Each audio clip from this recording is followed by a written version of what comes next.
बीते 13 दिनों से जारी इजराइल और हमास युद्ध दिन ब दिन भयंकर रूप लेता जा रहा है और इस हमले में अब तक हजारों बेकसूर लोगों की जान चली गई है।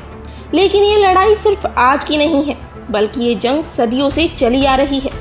आपको बता दें 1099 ईस्वी में फिलिस्तीन पर ईसाइयों का कब्जा था, जिसके बाद सलाउद्दीन अय्यूबी ने साल 1187 में इसे ईसाइयों के कब्जे से छुड़ाया था और 1914 तक फिलिस्तीन तुर्क साम्राज्य के अधीन था, जिसमें अरब बहुसंख्यक और यहूदी अल्पसंख्यक थे।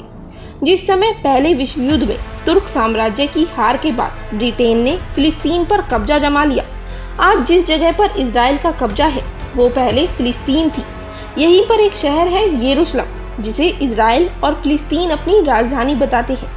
यरूशलेम शहर जो फिलिस्तीन और इजराइल की इस लड़ाई की अहम कड़ी है।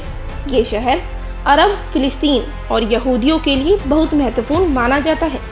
यरूशलेम शहर को होली लैंड भी कहा जाता है, जो इब्राहिम धर्म को मानने वाले हैं, जिसमें मुस्लिम, ईसाई और यहूदी शामिल है। और पूरी दुनिया में इब्राहिम धर्म को मानने वाले लोग जहाँ जहाँ भी रहते हैं, इससे उनकी आस्था जुड़ी हुई है।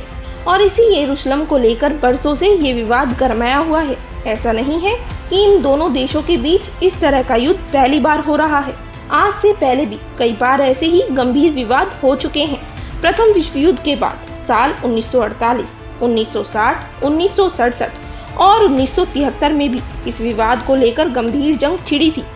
ये सिलसिला अभी तक थमा नहीं है और समय समय पर इसकी आहट देखने को मिलती है, जिसका ताज़ा मामला हाल ही में देखा गया, जब 7 अक्टूबर को अचानक हमास ने गाजा की ओर से दक्षिणी और सेंट्रल इजराइल पर रॉकेट हमले शुरू कर दिए। और इन रॉकेट हमलों से इजराइल को खासा नुकसान भी हुआ, जिसके बाद इजराइल ने भी जवाबी कार्रवाई करते हुए गाजा पर हवाई हमले शुरू कर दिए। दोनों तरफ से हो रहे इस हमले में ना जाने कितने मासूम लोगों को अपनी जान गंवानी पड़ी, जिसे देखते हुए अब पूरी दुनिया 2 गुटों में बंट गई है, जिसमें कुछ देश इजराइल का समर्थन कर रहे हैं और कुछ फिलिस्तीन का साथ दे रहे हैं। और ये देश ही नहीं, बल्कि इजराइल के खिलाफ यहूदियों का एक तबका भी खड़ा हो गया है। उनका मानना है कि इजराइल यहूदी स्टेट नहीं है, हमारे लोगों को बदनाम किया जा रहा है। और उन्होंने न्यूयॉर्क की सड़कों पर उतरकर आज़ाद फिलिस्तीन के नारे भी लगाए। वहीं खाली न्यूयॉर्क ही नहीं, मध्य पूर्व के और कई देशों में भी लोग फिलिस्तीन के समर्थन में उतरकर प्रोटेस्ट कर रहे हैं। और ये विरोध बीते दिनों आई खबर से और तेज हो गया, जिसने सबको हिलाकर रख दिया। दरअसल बीते दिनों गाजा के अल अहली अरब अस्पताल पर हमला हुआ, जिसमें 500 लोग मारे गए। ये वो लोग थे जिनका इजराइल हमास के हमले में घायल होने की वजह से अस्पताल में इलाज चल रहा था, जिसके बाद पूरी दुनिया में इस हमले की निंदा हुई और खुद WHO ने भी अस्पतालों को निशाना बनाए जाने का विरोध किया। हालांकि इस हमले पर हमास और इजराइल दोनों ने एक दूसरे पर आरोप लगाए।